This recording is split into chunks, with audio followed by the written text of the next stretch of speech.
Yo, what's up, world? This 5-4. What's up, good people? This is Awo Sheun, and welcome back to the Who Made Y'all Priest podcast, where we talk about our spiritual journeys, our everyday life experiences, and the issues of the time from the perspective of two people who just happen to be priests. We are back with another episode. I think we got a good one for the people this time, 5-4. Yeah, I mean, I think all of them are good, but I might be biased. But this one is going to be special for us because she spent so much time teaching us how to dialogue with spirit. So I think this one is going to be a special episode for us. Absolutely. Hey man, I see you got them little dashiki joints in all the flavors. Yeah, man. I got a lot of them, but at my Shea 5, one of the taboos that I received was that I couldn't wear such busy prints. Right. So I had to put a lot of them in the back of the closet. I mean, I had a gang of them too. I was ready to go. Man, I was finna be African and African American, man. I see. I thought you robbed a little African situation, little African swap meet. You held the place up. I said you got all the flavors. Yeah, man. I got some bad ones in there too, man. They just too busy.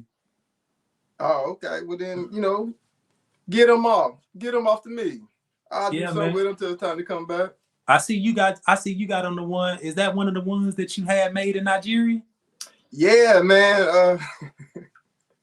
Yeah, I got this made in Nigeria. I was like, I gotta wear it sometime, but man, that was about 3 years ago when I got these made. And I'm trying to get into it,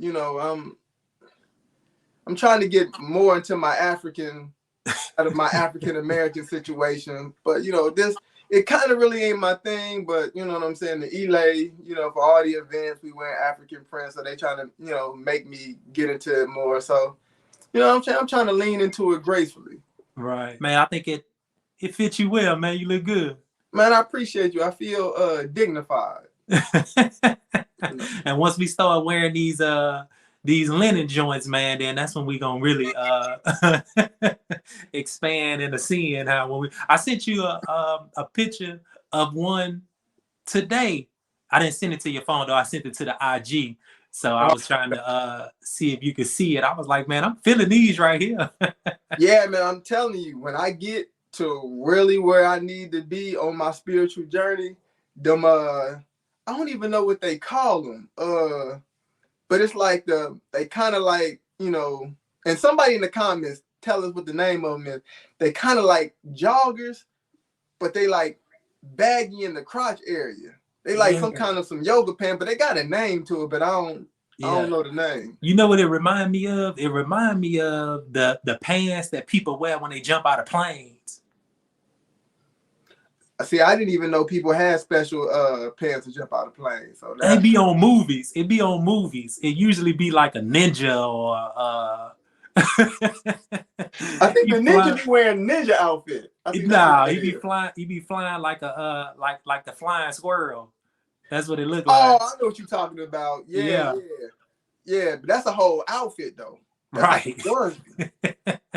Right. I'm gonna wear those pants with the either the canvas Converse with just like a white V-neck, like a tight white V-neck tee. There you go, man. That's when you lose me right there. I'm telling you. So what you gonna have on with a polo shirt? I'm just the only word that I heard in there was tight. I ain't. Okay. I mean, like it fits. How about that? Yeah, but sometimes fit though. I don't know, man. You be with the hoochie daddy shorts and things like that, so I don't even know. Hey, don't judge me.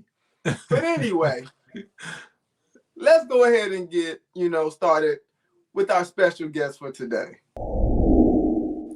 Yeah. What's going on? Boy, yeah. I told family, how y'all doing? We doing well. How you doing? I'm good. Can't complain. Can't complain at all. What's going on, y'all? Can I drink my water on the podcast? Sure. You can do whatever you want to do. For sure. You can do whatever you want to do. Huh? So we don't want you to be out here parched. You know what I'm saying? And I'm thirsty, really. We appreciate you coming on and spending some time with us, taking time out of your busy schedule to talk to us. I appreciate y'all inviting me. It's all love. Y'all know that. All love. You all see of how it. Iya Dami hit us with the African joint too, though. I Right. felt like y'all was gonna be on that today, so I was like, let me join in. Let me, I saw the last one. I'm like, oh, they in their attire. Okay, let me put my attire on. So, So Right. what happened I want to was, be appropriate.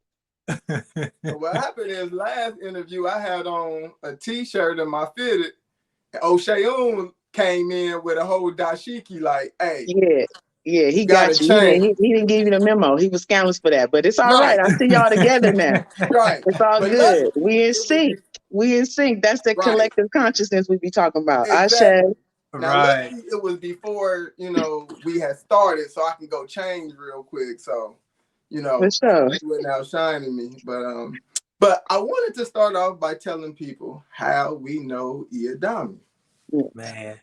So so y'all all know the story. We told you this a couple of times about how O'Sheaun got a reading and then told me all of this stuff that I thought sounded ridiculous. So I had to get my reading to find out that make sure that this dude he was talking about was legit. Right. So I'm sure you all heard of the saying, the patience of Job. Mm. O'Sheaun is the exact opposite, right? No patience, extra thirsty. He needs to have it right now. So Yeah. I thought me and my brother was gonna actually do it together. Nah, he went ahead and scheduled his appointment. Said, "Hey, what was it? Halloween weekend? Yeah. Halloween weekend. Yeah, Halloween weekend." He said, "I'm going." I said, "Whoa, I done read some wild things. I need a little bit more time to kind of, read into this a little bit. Give me a little bit of time." So O'Sheaun goes ahead, does his in November. Now, that the ceremony, the hand of Ifa or Ishefa, at the end of it on that Sunday, you get what's called a reading or a divination, right? And the thing that's special about this, you have multiple priests there. Mm.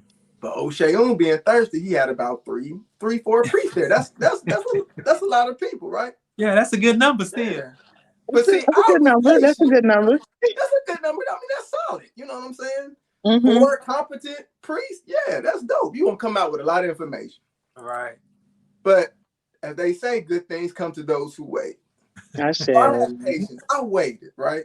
So I got mine about a month later. And at that time, it's right around our Luo's birthday. So a lot of people come into town for that. And then there's some rituals and things that we do the couple of days going into the new year. I had like 15, 17 different priests, right? So mine was jumping. Iya Dami was one of the priests that was there. Now, I didn't grow up in the church. And one of the things about church was, to me, it seemed like a lot of stuff that you had to know, like the politics and this person is this. And it was all of that. And because I didn't grow up, it always seemed weird when I was there. So at first, coming into E5, it seemed like church. You got the pastor, and then you got some deacons and all that. And it seemed like a whole lot, right? Until Iya Dami walked in. And she doing her thing. I said, hey, if she can get that, like if they cool with this, like, oh, I can get behind this. Right. She seemed to be like really down to earth. Mm-hmm. And it wasn't what I was expecting from, the head of the usher board. So so I want to say thank you, because of you, I knew I was gonna be all right. I said, I said, You were you was one of the funny. first people. You were one of the first people that I met that made us feel like we could do this priest thing. Like, oh yeah, we could do this priest thing, man. Iya Dami, she be on her stuff, but Iya Dami be she down to earth, man. We I'm just love a that. We regular love person. that. I like to keep it real. Yeah. If Absolutely. I wish I had a couple people like me around when I first came in, because I would have been more encouraged. But it's all good. We go through our own thing, so it's all good. Right. Yeah, we definitely needed you and people like you around for us to come up. Yeah. So congratulations on your chieftaincy. Yes. Ashe. Ashe. So Yeah. how does it feel to be the youngest chief in our organization? I'm humbled. Definitely. I'm very humbled. Yeah, that's really all I can say. I mean, when we think about getting all these titles and everything, um, I'm I'm learning that, I've never been a person to really give people credit off of status. I give you credit off your character. Right. I don't really care what title you carry. So, for me, it's like, oh, it's a bit more of a little spotlight, but I mean, I'm I'm humbled to even know that, my elders see me one who studies to be one to hold the position. So I appreciate it, definitely.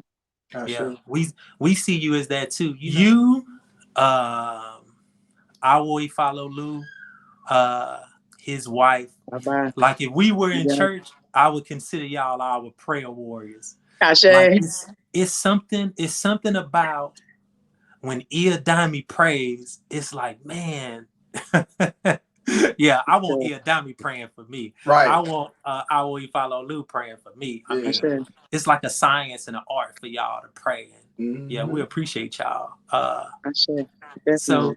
tell us a little bit about yourself and your spiritual journey and how you got here. Okay. So my spiritual journey, it's been about 14 years since, being introduced to the tradition and whatnot. I was introduced by an ex-sister-in-law of mine. She was married to my brother at the time, and she got into Ifa. We all went to the same church, but she got into Ifa when she stepped away from the church. We kind of like all transitioned due to different stuff that was going on. And she wanted me to go to a ceremony with her. And, I was like, I'll go, but, I need to know what these people doing. I need to know what these people saying, make sure y'all ain't around here some Satan worshipers. I don't know.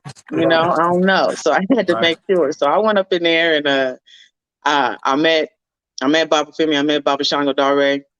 And it was just more or less a vibe. Like it's a funnier story to it, but it was just more or less a vibe. I was feeling the vibe and understanding like, okay, this don't seem too far off. I was always making the connections between where I had came from and what I was looking at. So it was like that for me. I was more intrigued to the divination part.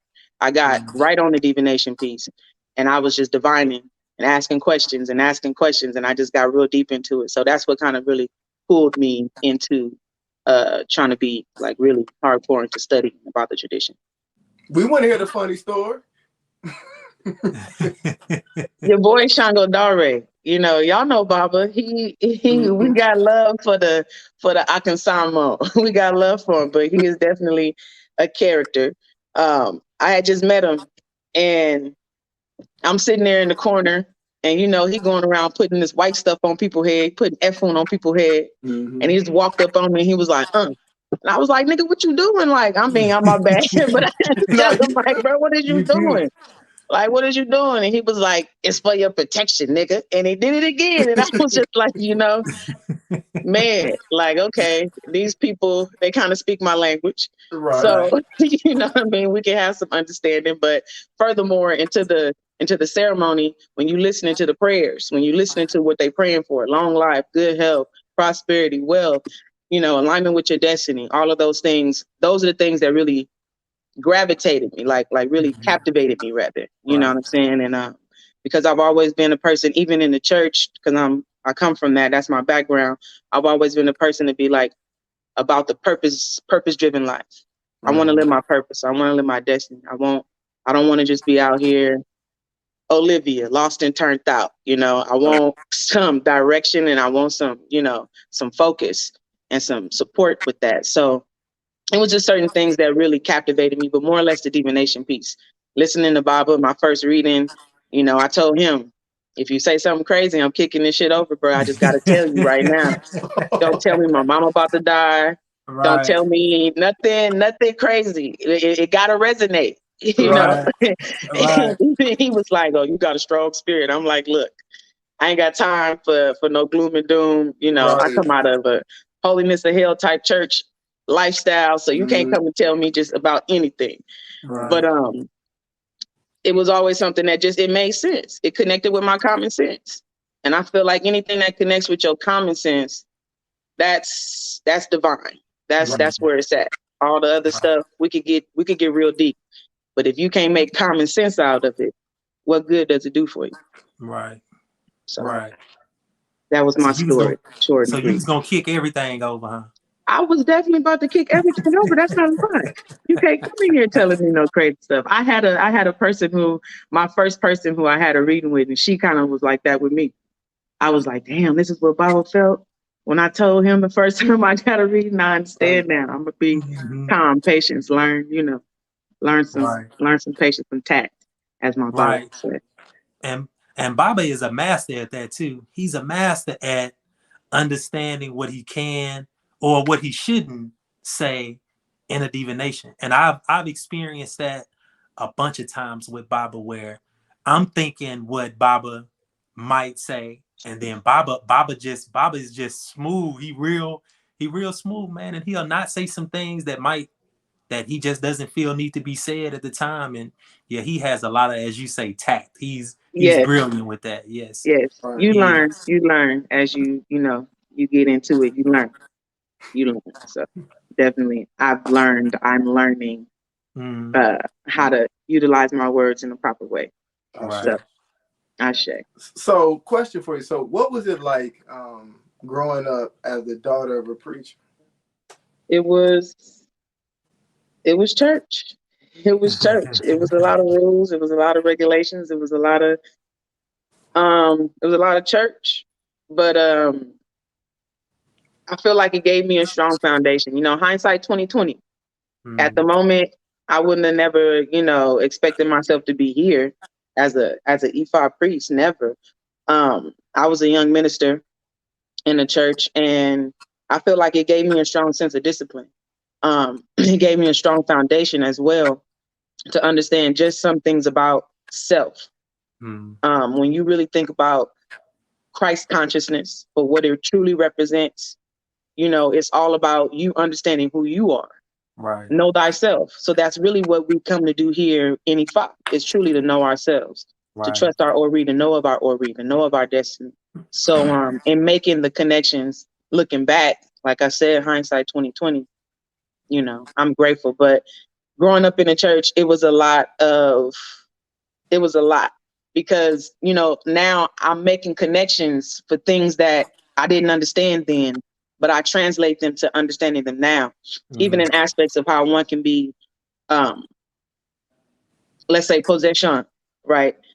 Spirit coming over one, different things like that, different dynamics of just what our culture represents and how we connect to spirit through dance, through drum, through divination, things of that nature. And that's all throughout our culture. It's just how you know of it, how you recognize it, how you understand it. It's all the same. It's all the same. You just got to make the connections. Absolutely. Pretty much it. So when you finally dove right in and said, hey, I'm going to do this E5 thing, and you told your family, how did they react? Let me tell you. I ain't really tell my family nothing. Let me tell you. Hold on. I need to drink some water. Let me tell you. I ain't really told my family nothing. I decided to go ahead and get my ceremony.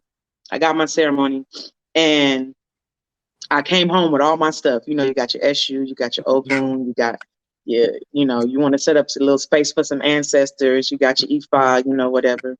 My Ifa had a goat hoof in it. I had a lot of things going on.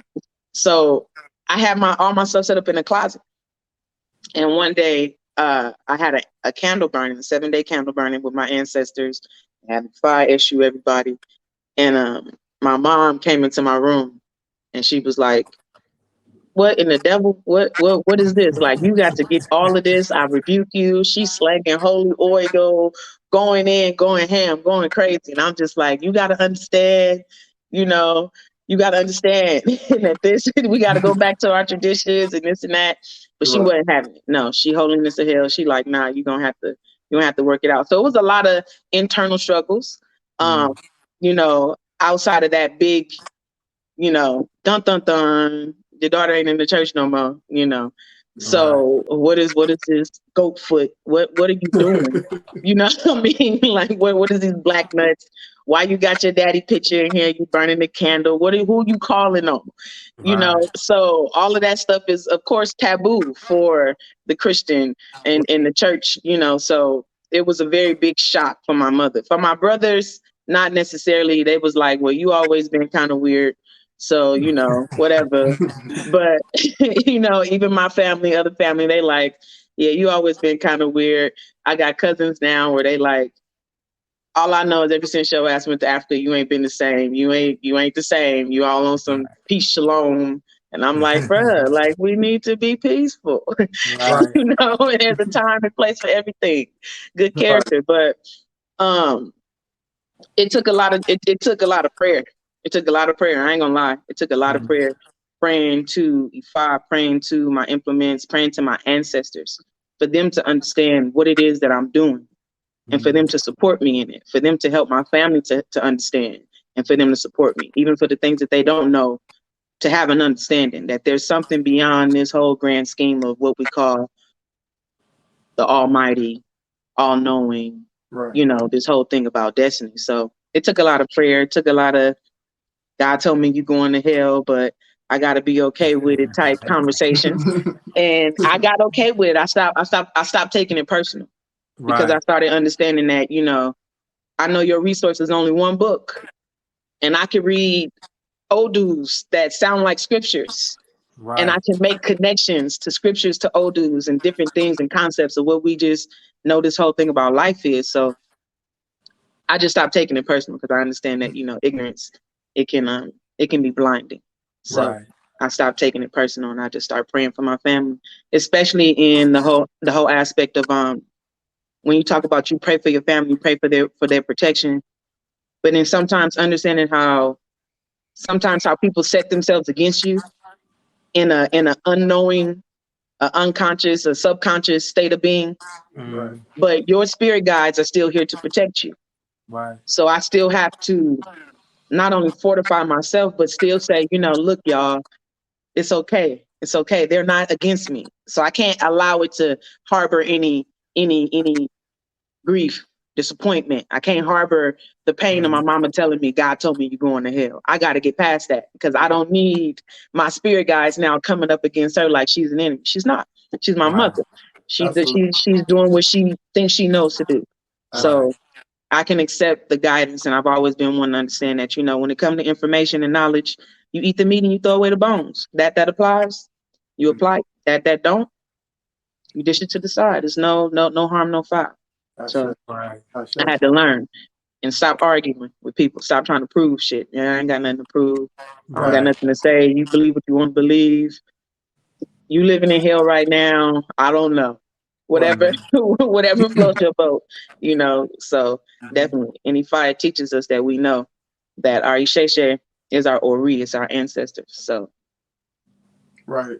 And what that's a connects with your lesson spirit that I had to learn, or that I'm learning, because I just had an experience about a week ago. A friend of mine, like that I've known for forever, like a very close friend of mine, told me that they listened to an episode of the podcast that talked about my spiritual journey and was like, "Oh, you hate God," and I was like, "Okay, then that's what we going with," And at first, I felt a certain type of way. You know what I'm saying? And in my true Shango way, I wanted to react. Then I was like, you know what? I get it. I understand. So it's not personal. So I just accepted it, and I'm just gonna, like you said, I'm just gonna pray for it anyway. So that's all we can do. That's all we can do. Right.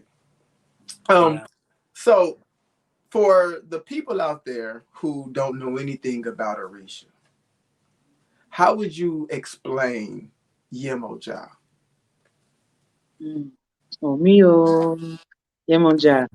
Yemoja is she's a feminine deity. She is a mothering spirit. She comes through the aspect of the waters. So we know Yemoja through the traditions, through all aspects of water, from the ocean to the river to the elements within the sky. So Yemoja, traditionally, the stories tell us that Yemoja is the one who birthed all the Orishas. So Yemoja is the mother Orisha. She is the mother spirit. She is the one that sanctions birth and motherhood. Yemoja is is a mother. She's all of a mother. She's what nurtures and she is what corrects at the same time. You Mm. know, she is what provides and she is what preserves at the same time. Yemoja is a part of that divine feminine force when we talk about all of those feminine divinities. Um, for me, I don't separate the waters. I don't separate Yemoja, Oshun, or Ya. They all are encompass one another. So definitely they all speak of a mothering energy. But Yemoja within herself, she is the great big mother. She is the great mother. Right. And how does that Yemoja show up for you? How does Yemoja manifest for you or within you? Yemonja. So when we talk about becoming priest or getting crowned Orisha, so each one of us have our own path of Orisha. So you Shango, you have a path of Shango. I'm Yemonja, I have a path of Yemonja. You Obatala, you have a path of Obatala. Mm. So my path of Obatala, or excuse me, my path of Yemonja is Awoyo. So Awoyo is like an elder mother spirit. So how Yemoja expressed through me is a lot of ways through like a lot of like an old mother, you know, that nurturing aspect, always wanting to take care of everybody, wanting to make sure everybody's good. But Yemoja also Mhm. manifests through me through actual like, you know, being mounted, possession, different things of that nature, Mhm. talking about healing and bringing forth certain messages. So it just depends on really how you work with your Orisha spirit. But how my Orisha spirit works through me is more through a channel, and how she, you know, expresses herself through healing, through medicine, through actually being possessed or mounted, and things of that nature. Game on Job spirit, it's really expresses through me through my generosity. So I'm at my Mm. greatest element as I'm giving. Mm. So now we're going to talk about one of your most favorite things in Ifa, the tool of divination. Uh, That's a no. it's one of the foundational aspects of our tradition. And when we talk about divination, we always talk about this thing called Odu. So, what is Odu and what is the importance of Odu being feminine? Odu is that the divine consciousness. It is sentient, it is living. Odu is that dark matter consciousness. Odu is what brings us existence, creation. Odu is what we know to be also a part of our oracles, what connects to all 256 oracles, the primary oracles of the first 16. Odu is feminine because of it represents the womb. Everything within the aspect of how we look at our whole divination system, the Opan, that is the womb. The pounding of the Iking, and the marking of the Odu, that is the whole inner act of the sexual display of how Odu comes into existence. We go into the dark matter consciousness, the Iking, and we call down the marking of the Odu. So we bring the light. It is all feminine. It's all feminine. Um, Odu is also feminine when we look in the oracles, how it tells us that Odu is feminine. And it speaks how um it is Odu that didn't want other women to see her. Mm. And the aspect of that is because of we are Odu. So and to see ourselves, it would it would actually like trigger an off kilterness when we talk about us really knowing ourselves. We have to be. That feminine energy is more of a being and not of a knowing. The masculine energy is more of a doing. So the feminine energy within itself, it just speaks of existence. It Right. speaks of how things come into existence. And that's Odu. Odu tells us how things come into existence. Mm.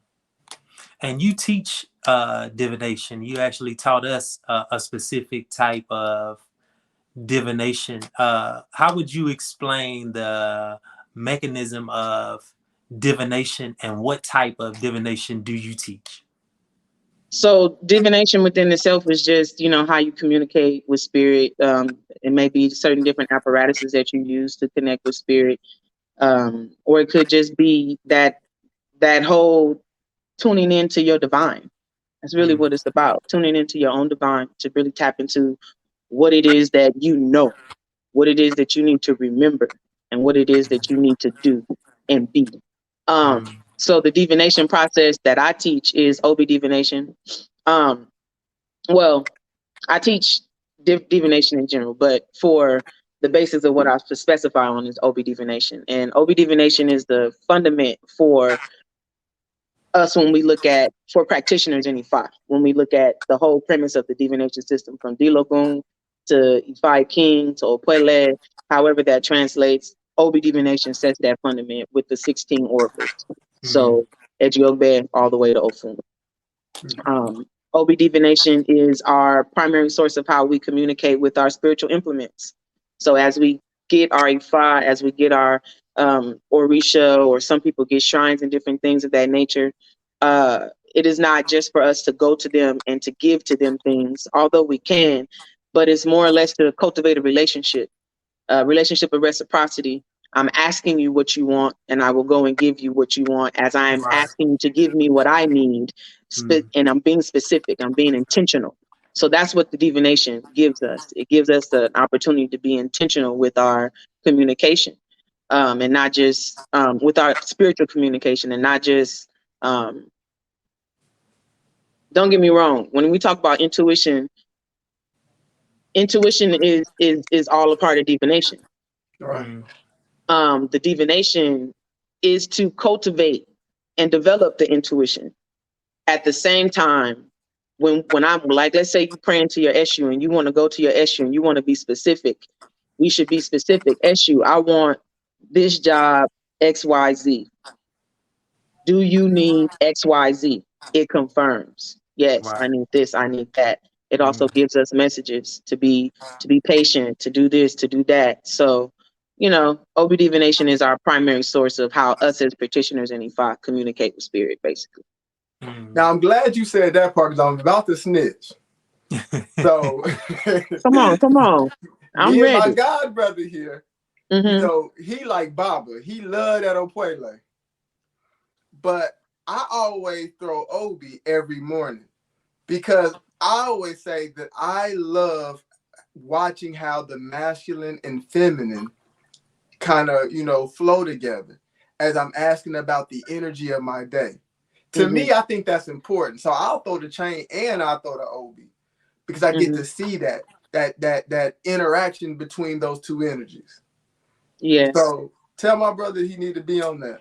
I still use my Obi. I don't use it as much as I did before I got the Opwele, but I still use my my Obi. As a matter of fact, I keep Obi everywhere. You use it for offering. You use it for offering to see if your offering was accepted. I keep my Obi on my mat too. What do you use it for other than seeing if your offering was accepted?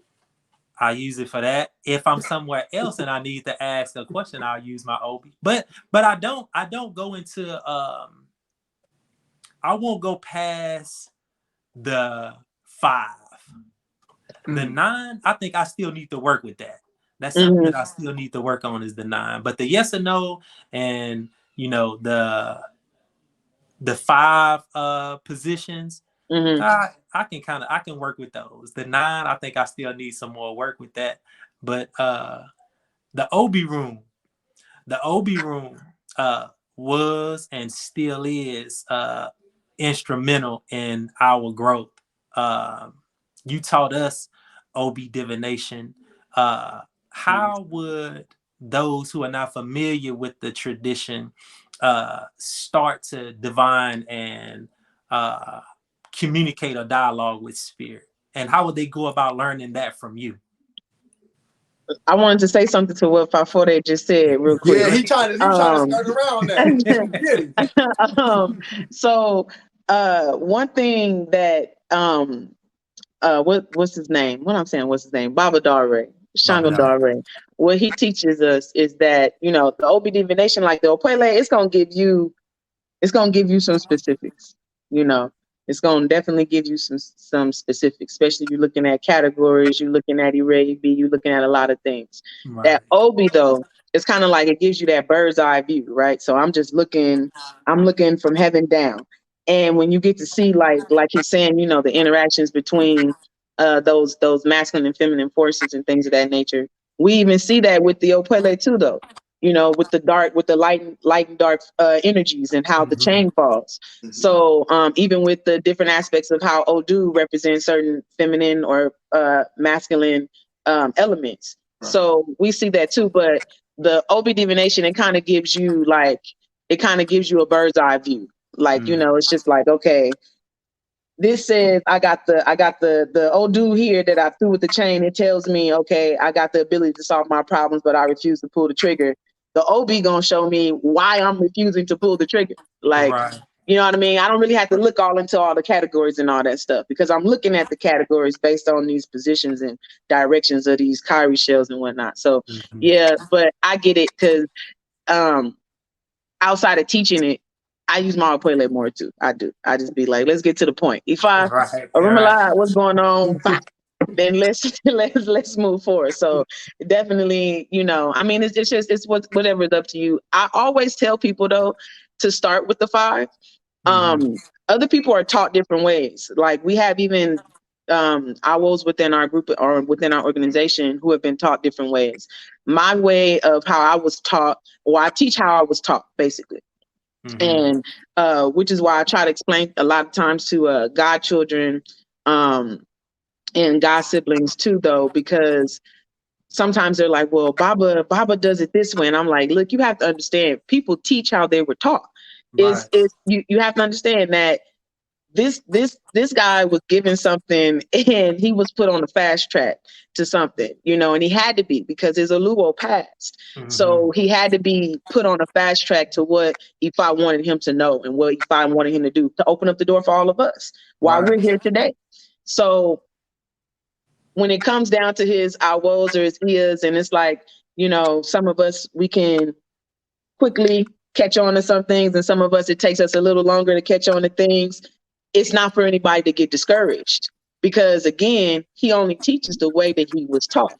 But your process of learning is your process of learning, and you got to take your time, you know, at what you're doing, no matter what. But I always teach people based on the 5 first. I do. Mhm. And I like to separate the levels of interpreting because sometimes when you just get everything at all once, it's a lot of information. It's It a is. lot of information that you can get out of OB divination.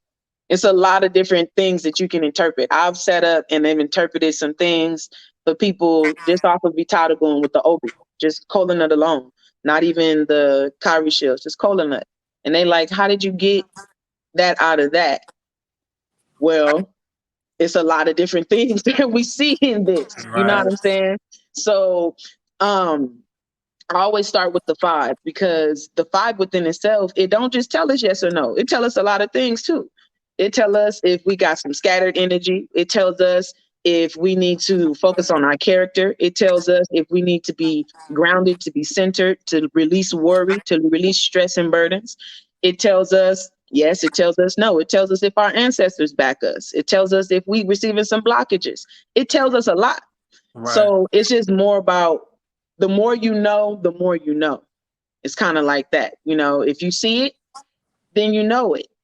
But sometimes people they just don't know how to interpret it. That's all.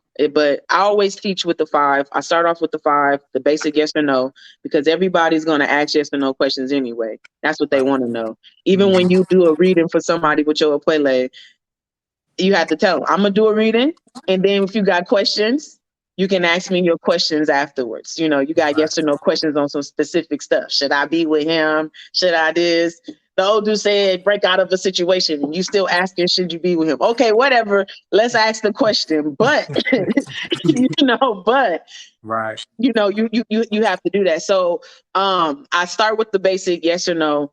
And I help people to understand how to read more energy into that, how to read more into the energy rather, to see the different aspects of positions of cowrie shells, colon nut, whatever it looks like, the directions and different things and how those add to the interpretation.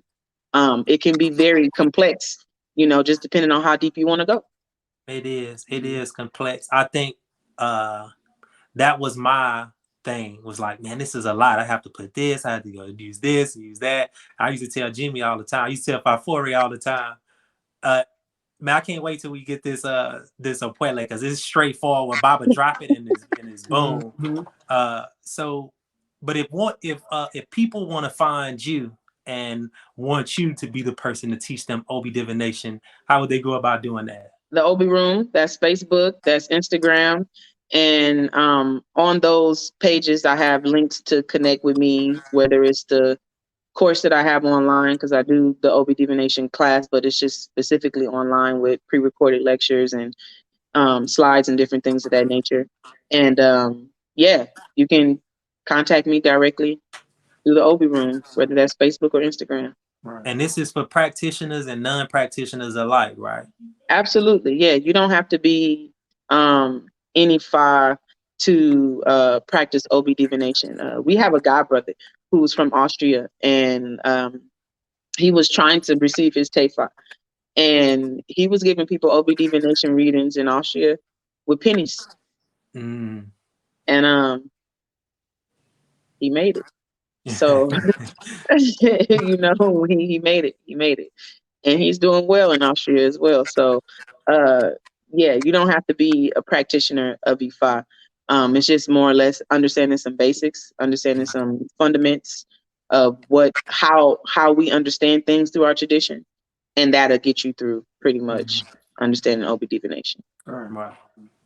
And the classes are dope. Me and Shayun took the class. We was trying to figure this thing out. We had books, and I really we couldn't get it. And then Baba said, hold tight. I'm gonna have somebody teach a class, and you taught that class. Was that the first? Was that the first class when you came up with the Obi Room? When you came to Houston? When I came to Houston, no, I don't remember which class that was, but we had went all around to the different cities, and that was my first time teaching it in Houston, though. Yeah. Got you. Okay. Yeah. Did divination come easy to you, or was it something that you had to work at? Because it seemed like it just came easy to you.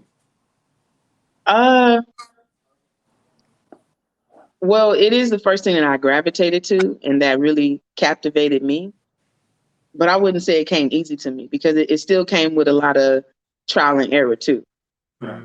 Like I thought that was a yes, but it was really a no. I thought that was, triumph and victory, but I guess I wasn't necessarily supported. It still took trial and error.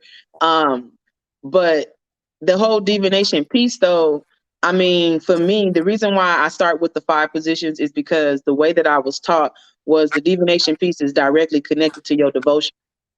So for me, it wasn't just me asking questions, just questions, I started that way, but as I transitioned, because I was doing Obi divination before I had even got my Shefa, before I had even got my one hand to be Fa. I was taking my sister-in-law's Obi, and I was asking questions. I had a piece of paper that had the 5 positions on it, and it said yes, no, maybe, and this is what you do. So all of this, what I got online, I'll be like, and people still be asking me questions and stuff. I'll be like, man, like this is crazy, because I started with that one sheet of paper, and I was just asking questions, like, questions. Is it this? Right. Is it that? Is it that? Is it this? Right. And I was being led and guided. But it was something that was natural. I won't say it was easy, but I will say that it was something that was natural for me. Even when it comes down, that's why I said, like, that whole connection to making the connection to the pieces of my life, not forsaking the things that I learned in the church, not forsaking the things that I learned as a child coming up, and understanding them now. It was all about just that connection, that connection to your inner self. I've always been one to say, whenever I pray to God and I ask God to show me this or show me that, God showed me me.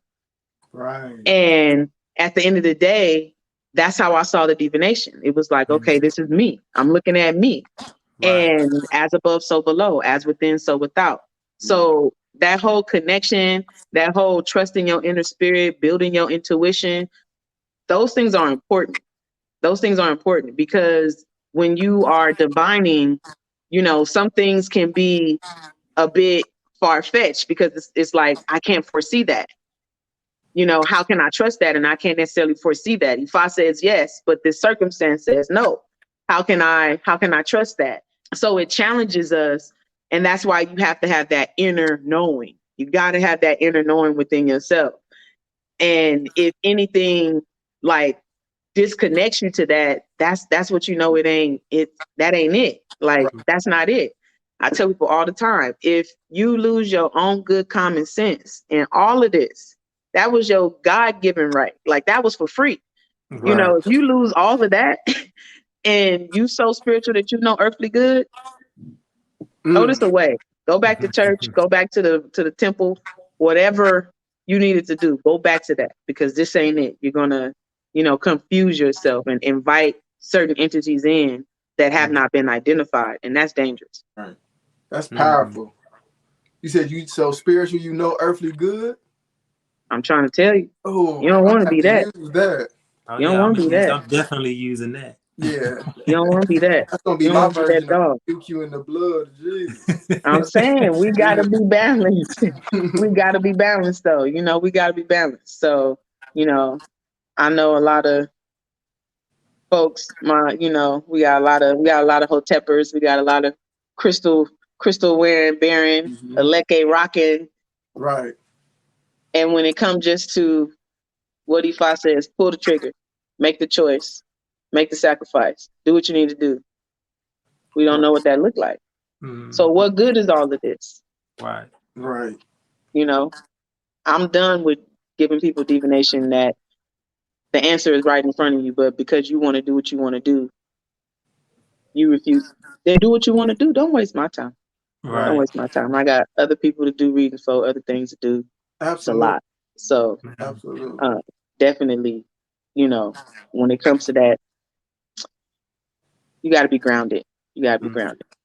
Right. You don't want to lose yourself. It's funny that you mentioned balance because me, O'Sheaun, and the other 8 of our veggies, we need some balance. Okay. This whole season is dedicated to the divine feminine. Okay. It was told to the whole group of us when we got initiated that we needed to get in tune with this divine feminine thing. And Right. me and O'Sheaun always talk about all our readings will come back from my godmother like, you too masculine. You need to be more feminine. You need to. And I'm like, man, what that look like? Like, I don't know what that look like. Oh, You know, Jesus. I mean, that sounds good. I want to be that too, but Right. what that look like? So with that, it being dedicated to the divine feminine, and all last season, our conversations were about our spiritual journey, experiences that we had, and things that we had studied, and things that we felt like we had, you know, a good handle on. But this season, we're taking our followers on the journey with us to uncover this whole divine feminine thing. Okay. So how would you define the divine feminine, and why is it important to us? The divine feminine is just a part of our sacred makeup, our polarity. So that divine feminine aspect, again, is that aspect of it is the intuition. It is a consciousness. It's really a consciousness. When we talk about that divine feminine, everybody has their opinion on what femininity is, but that's not divine femininity. Divine femininity connects back to existence, creation. It's not the things that society has told us what women should be, what feminine energy should be. It's none of that. This feminine force can be just as nurturing and just as fierce at the same time. That is that feminine energy, but it is a receptive energy. It is an open energy. It is a emergent and an expansive energy. That energy within itself, to be balanced, it needs the masculine. It needs the divine masculine. all of us, we carry our divine feminine and our divine masculine. It's more about having the balance. So for how I recognize the divine feminine is, again, the knowing. It is. It is to be. It is not to do. It is to be. Whatever that masculine brings to the feminine, it creates because it is. It is to be. Whatever it brings the result. It is the result. It is to be. And that is that divine feminine consciousness and this awareness of just a receptivity. It's an openness. It's an exchange. It is nurturing. It is nurturing of oneself. It is nurturing of others. It is abundant. It is not stingy. It is open. It's expansive. But again, it's a consciousness. And that consciousness, it should always lead us to the collective consciousness. Because when we look at the divine feminine, that always connects us to Mother Earth. That's the best way for us to even understand divine femininity, is to understand Mother Earth, understand her cycles, understand the time when it's for her to purge, the time when it's for her to flourish, the time when it's for her to go within. That is understanding that divine feminine energy. So to put it all in a wrap, I would say it's more about our intuition. That intuition is our knowing. It is our being. It is not what we think we need to do, what we know. You know, somebody would say it's more of the creative mind, as the masculine energy is more of the logical mind. You know, it can be defined as many things, but for me, I see it as a consciousness. It is a consciousness. I think it's funny that you asked that question because when you sent me the question, I was talking to Iya Gigi because we was just jabbing, just talking on the phone, and she was reading something to me about the Alafin and how traditionally the Alafin has like these women, 8 women who are seen as his wives, but they all have different roles. Some of them take vows of celibacy. Some of them do this, some of them do that. But each of them have a specific role in the kingdom. But a lot of these roles are unknown of. They're unheard of. But these are the women who are practically running the kingdom. But it's unheard of. It's unknown of. That goes back to that aspect of when you say the women are the neck, the man is the head. I could run all kind of things, but it's in how I do it. That divine feminine energy is subtle. That divine feminine energy is a force that it moves within itself. It brings it solidifies, it brings wholeness because it is to be. It is not to do, it is not to act, it is not to think, it is to be. So whatever is brought to it, it makes it because that's the divine feminine energy. The consciousness. Wow. So powerful right there. It is. So for Fafore, myself, and other people that may be listening, how do we tap into that? Like particularly you talked about intuition. How do we tap into that intuition and have the confidence to follow it? Because sometimes what I feel is my intuition. Sometimes it goes against my reason or it goes against my logic. And I tend to follow my logic more often than not, but I want to be able to follow what I think is my intuition. So how would you suggest that people tap into that? Well, I mean, that whole thing, when you talk about that feeling, that is that divine feminine energy. So you have to feel. I can't strategize myself out of my feelings. Right. I got to feel what I'm feeling. I definitely got to feel it. And the only way to build intuition is to trust it.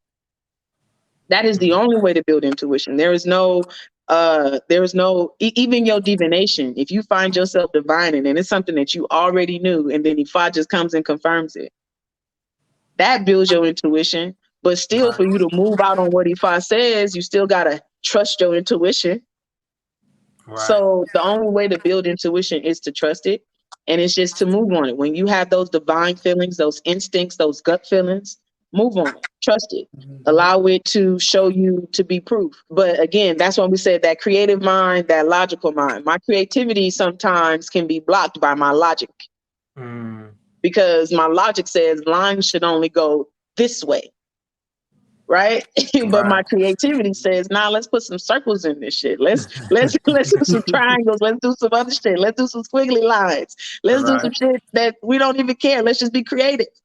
Right. Right. So that's the feeling. That's to let me move off of what I'm feeling. Mm-hmm. I'm feeling this color. I'm feeling this. I'm feeling that. Logic says, let me explain this feeling. Let me detail. Let me bring. Yeah, that's beautiful because we need the both to create. Mm-hmm. We need the both to create. If you yourself could have imagined what your daughter would be, baby Samaya, if you yourself could have said, I want Samaya to be all of this, you would have never gave any room for Samaya to exist. Right. You had to trust the process of creation, and creation brought you Samaya. Right. That's sure. So all of that started from a feeling. All of that started from desire. Mm-hmm. Mm. That is the divine feminine.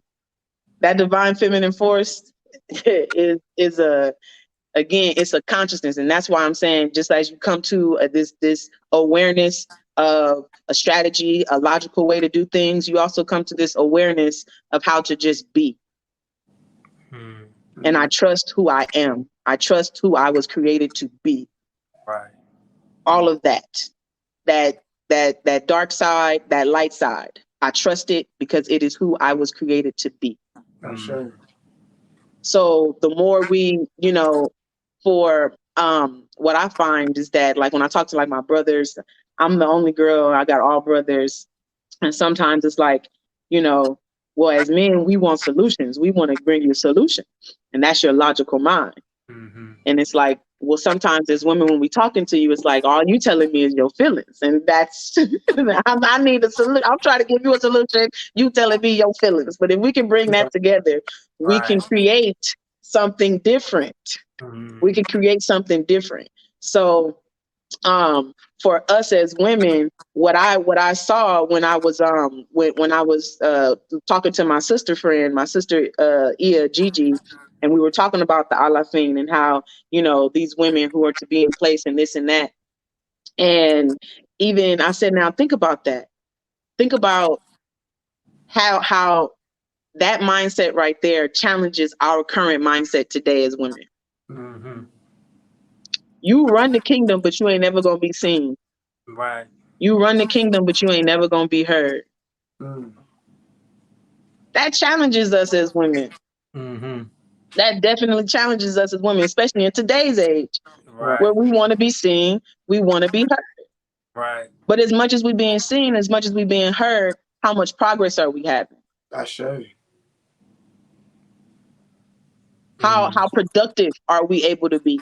We having a lot of conversations, but are they moving us anywhere? Mm-hmm. Mm.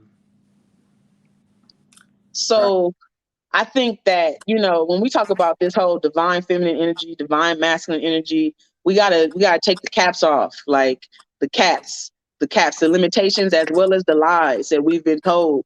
These stereotypes and these roles. So this is your role, this is your role, this is your role, this is your role. No, it's not about that. It's really not about that, because everybody's expression of that divine, of that divinity is different. At the same time, there are some specific things of what that divine feminine energy should be in you and in me. Mm. Not about you being man or me being woman, Right. right? Just in what that should be in you and me, and how that should represent an aspect of balance. But the Orisha teaches us that every Orisha, as it is a warrior, it is a nurturer. Mm. Every Orisha. That's from the feminine Orisha to the masculine Orisha. Shango is a fierce masculine energy, but it's a very feminine energy as well. Cow. That's Shango. So from the way that the Shango priests wear their hair to the skirt that they wear to represent the femininity in the aspect of Shango, we have to understand that everything in nature speaks is balance.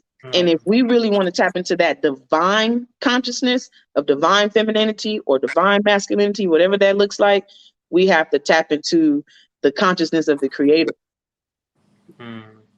We have to tap back into our existence, what brought us to be, because that is that divine feminine energy. It is what allows us to see Odu. It's what allows us to be the Ianifa, to be the Babalawo. It's what allows us to be in this marketplace, the Iami, who say and sanction us to be here in this marketplace to do exchange of energy, exchange of time, exchange of money, exchange of goods. Right. That divine feminine force is, again, it can't be, we have to understand it as a consciousness. We can't put these caps on how it can be represented, because it's most definitely a nurturing, abundant spirit, and it's also a very corrective and forceful spirit at the same time. It's that mother that's going to feed you, and it's that mother that's going to kick you out the nest. Right. Yeah. That was a lot. Do you think that women are marginalized in our tradition? And if so, how do we fix that, or how do we combat that? Yeah, definitely. Women have been marginalized in general, I think. You know, just in the world that we live in, traditionally, when you look at our tradition and how it was a matriarchal society, and based upon, colonization and a lot of other things like that, has shifted to be more patriarchal, even in certain aspects of, and even going beyond that, going a bit deeper. I'm gonna say this: women have been marginalized by a patriarchal society, and in a lot of ways, we marginalize ourselves by the things that we accept, the roles that we accept, and we marginalize ourselves. Like, when you think about, let's say traditionally, it was a matriarchal society, but we lost our power. We lost our power. Any for going to get on this, tell me I'm wrong. We lost our power. Now, I feel that nature, the universe, what it teaches us is sometimes we have to go through extremes in order to find our balance. So even in today's society, with the more patriarchal society, things are extreme. And now we're finding ourselves in the middle and going through this time of how we're switching from, these ages and times. We have to find our balance. We have to really find our balance. So, at the times where we lost our power, and the power was given to the man in certain different societies, whether it be a Gungun society, women's society, certain things of that nature, it's the things that we accept. The lies that we tell ourselves, the things that we accept, that's the only thing I can attribute it to. So it's not just us being marginalized because of the patriarchal society that we live in, but it's also the things that we accept, the roles that we take on through our misconceptions and misunderstandings. So as it's something that can victimize us, is also how we have to be mindful how not to victimize ourselves. Right. So that's just how I see it. So what do you think needs to be done to correct that, or to bring balance back? It always going to go back to the aspect of knowing thyself, knowing oneself. If I'm here to say that the feminine energy represents what is to be, then we as women have to, one, know who we be, who you be, Right. who you be. Right. If I know who I be, if I know who I am, I know how to recognize that divine masculine energy too. That's gonna match my divine feminine energy. It gotta go both ways. It's not it's not about a man and woman thing. It's about me balancing myself. Right. That's where it's really about at first. This whole thing in Ifa, as it's a very communal tradition, and it teaches us a lot about community and how to bring in community and things of that nature.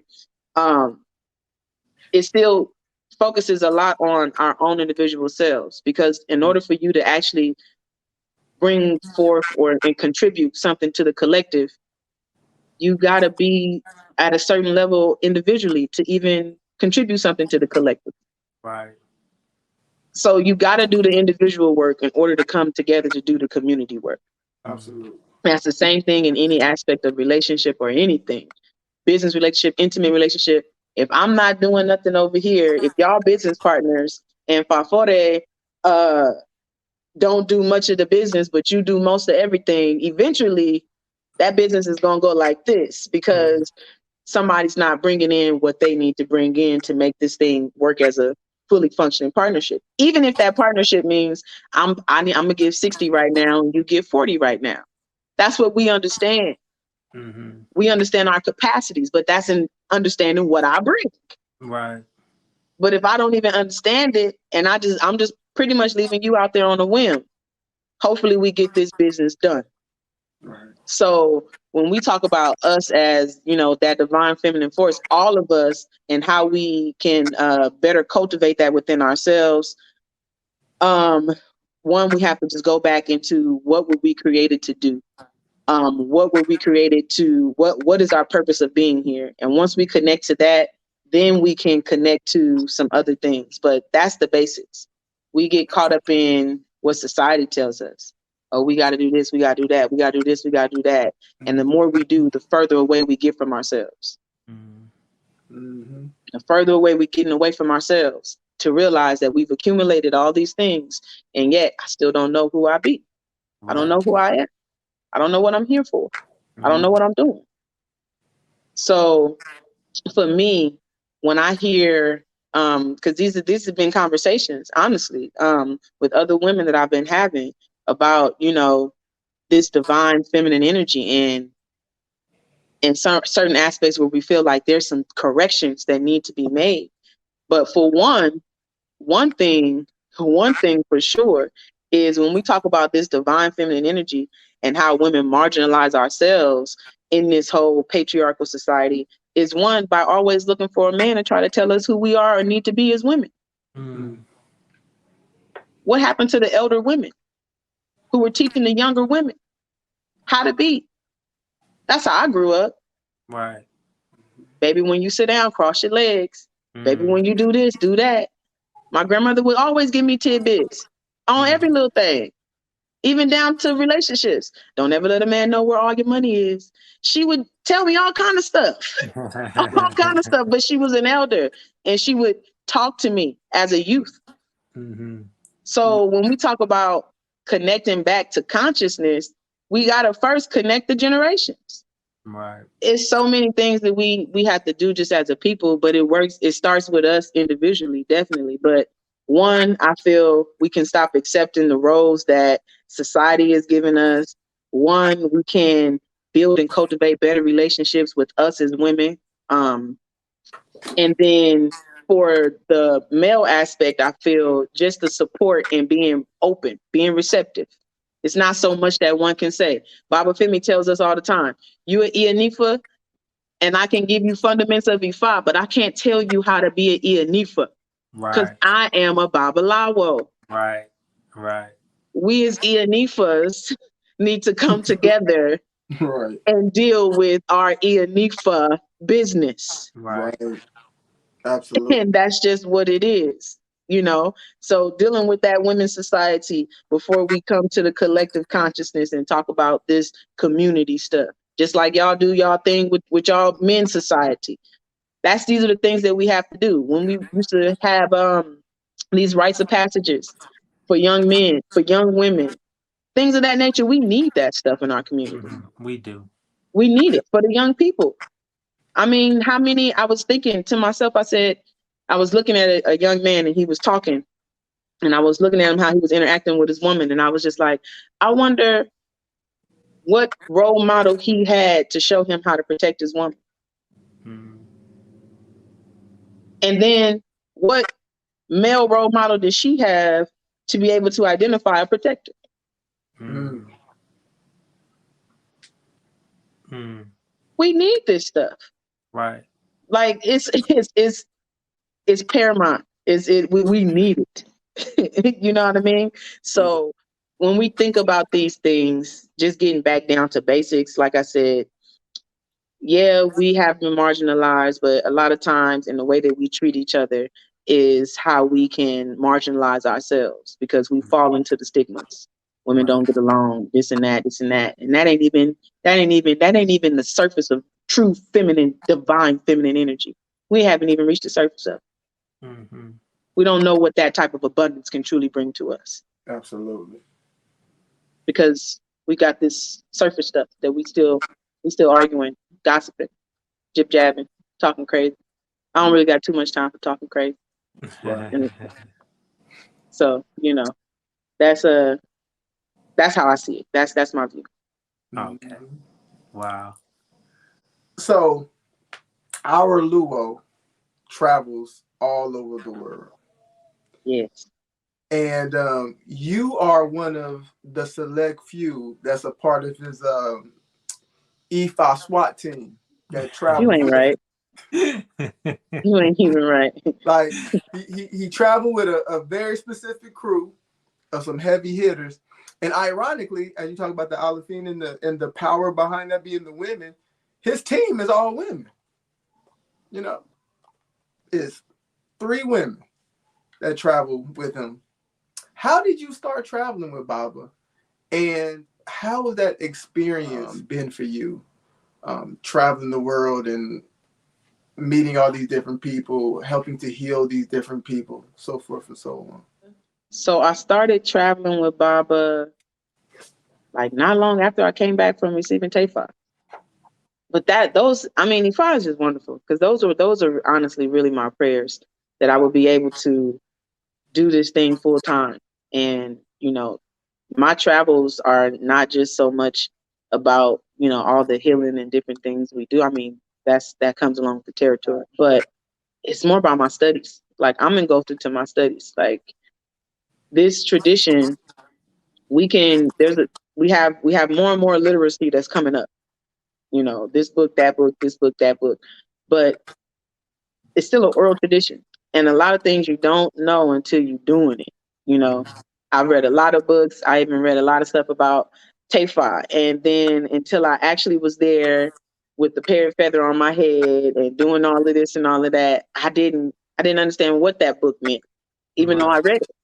Mm-hmm. So, to be there, to actually be with my Luo and to get the training, and even as he's getting certain training and understanding on certain things, it's a blessing. It's definitely a blessing. So I'm blessed. I'm definitely blessed. I can testify to being blessed. Definitely. Um, the experience, yeah, I started traveling with him not too long after I received TAFA, and it was basically me and a partner of mine, my sister, Iya's sister friend. We were working a business together. We had a t-shirt business company and things of that nature, and we started wanting to move forward in the business and expand the business a bit. So we started thinking about, certain things that we were doing, which was these people getting Shafa. One thing I'm not a believer in is these people who go out and give these people ceremonies, but you don't give these people no training, no learning, no teaching, no nothing. I feel like that is a disservice to the culture to do that, and it's dangerous. And, people want to blame Ifa and want to leave Ifa and say, oh, I'm going back to church. Ifa's not good. No, you just didn't know what to do. Right. So, the teaching part is what got me because that's how I was brought in. Somebody taught me. Somebody took me under their wing, gave me these little obies, said, do this, do that. These little prayers, do this, do that, So that's what I wanted to do for others. And that just opened up a way. It opened up a way, and that was Ifa. That was Ifa. I prayed for it. Ifa opened up a way. And that was it. Wow. Definitely. But I mean, it can be challenging at times because sometimes y'all know me. Sometimes, I'm chill. Sometimes I need my time alone, and sometimes it's a lot, with everybody, I'm like, ooh, this is totally out of my comfort zone. I need to go to the back somewhere and chill. But it's a part of my destiny. So, the challenges, I meet them and we just keep going. But it's a blessing, definitely, to be able to travel and get to see people in different lands and just realize that we really all the same. We really all got the same damn problems, the Right. same damn misconceptions. We got the same things going on, just in different languages, dialects, and understandings. But it's really the same. So I'm blessed. Yeah, Ashe. I say. Well, we'll get you out of here on this one. I share. Um, when I first got into EFI, up until the time I became a priest, I would have all these people, coming to me and asking me, all these questions about what I was doing and, what did that mean? What did that look like? And things of that nature. And after I would, give them those preliminary answers, I wanted to introduce them to the magic, to the thing that pulled me in. So after so many questions, I was like, listen, the best way to understand this is to experience. So, you need a divination. Or sometimes people just ask me about divination. And they would say, I need to find somebody. Do you have somebody? And I had somebody. I had a go-to person. And my go-to person was you. I share. And the reason for that was, besides you knowing your stuff, you know what I'm saying, which undoubtedly you got divination down, Right. is that the people who were coming to me, I know they were coming in at like, halfway thinking, hey man, you might halfway be a devil worshiper. I really don't know. But, some people know me for forever. So they like, yeah, you ain't never gave up devil worship. Mm-hmm. But I know you since, we grew up together. But what they were looking for, aside from that experience, is that they were looking for somebody to be relatable. And I said, I'm gonna send them to Iya Dami because she gonna give them all of that. And without a doubt, right after people would, come back to me and tell me about their experience, right after they were like, man, she told me this, I don't know, she knew that, they would talk about you. Aside from what you told them, you and how relatable you were. Mm. And so it was like a package deal. So my question for you is that something that you are intentional about being relatable, no matter how long I do this, no matter how many titles I get? Is that something that you're intentional about? Absolutely. Absolutely. I gotta be me. I gotta be me. If I can't be me, I don't want to be a part of it. If I gotta put on a face, a facade, you can leave me out. I'd rather be myself because Right. that's the only way that you're gonna get the best of me. Right. If I gotta do all these extra preliminaries, like that's why I never took a job in sales. Cause I don't like selling shit. Like you if you need this, you're gonna get what you need. Like I can sell it. But I never took a job in sales, any of that. Like Right. I was just like, no, I don't want to sell nothing. Know what you want. I'm the type of person, I go in the store, I have a list. I know what I want. I go and I get what I need. And I go Right. on. So I'm not the window shopper type. Absolutely. So, for me, and that's kind of like really what brought me into being more closely with Baba and just the OIDSI in general, because Right. we just real people. Most of us we're just us. Right. So we're not here. Although we're practicing African traditional spirituality, we're not out here losing our country accents. Right. We're not out here trying to lose ourselves. Oh, Benny, oh, multiple. I mean, that's cool. Don't get me wrong. Right. I can Yoda by verse with you. I can do it. You know what I'm saying? And I love it. I love it. There's times when I'm sitting in certain environments where it's more traditional and shay. I love it. I love it. Like I love the vibe. I love it. And to get to learn new things. At the same time, I like to be like, hey, Jimmy, let me holler at you for me. I like to Right. just be Right. a regular person. So for me, I feel like, yeah, my readings, what I do, all of that it goes hand in hand. If I can't be me, if I got to be somebody else with you on the mat and you on my mat,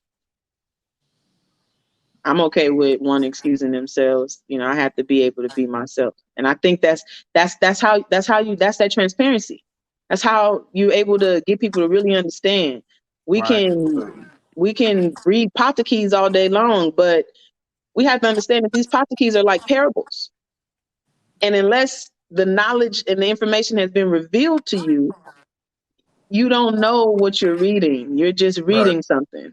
The Absolutely. frog was told to make the elbow. The frog didn't make the elbow.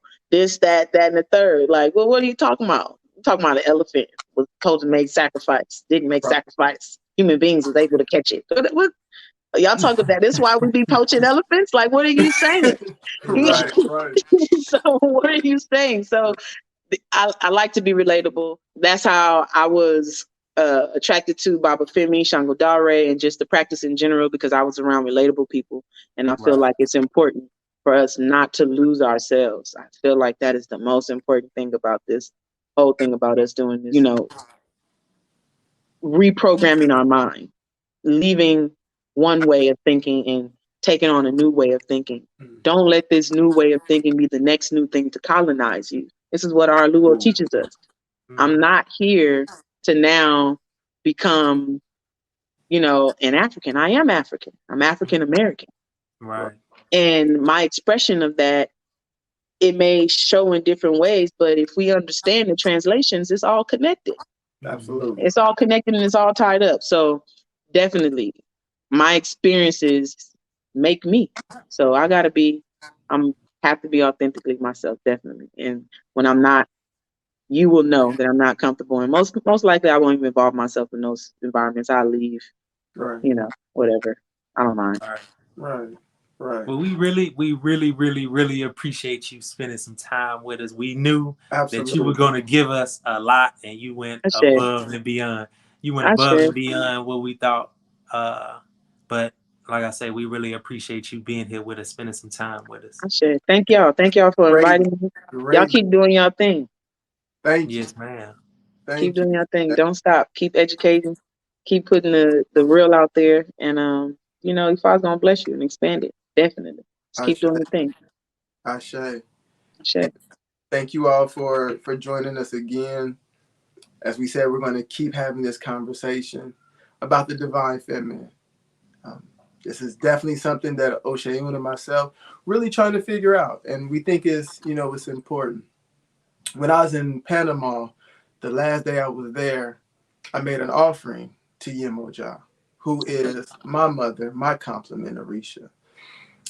Because during that time when I was there, and we'll get into this more on another episode, but the conversation that I had with myself through the medicine had to do with how I nurture myself and stepping into my divine feminine. So I felt it was important while I was at the ocean, even though I have an ocean, a short drive from my house. That was important for me to make that offering there. I felt like she was talking to me. I felt she was calling me, hey, let's spend some time. So I did that. So thank you for joining us. Thank you for going through this experience. Iya, again, thank you so much for helping us to get that much closer to the divine feminine. So we'll see you guys next week. Thank you for showing up.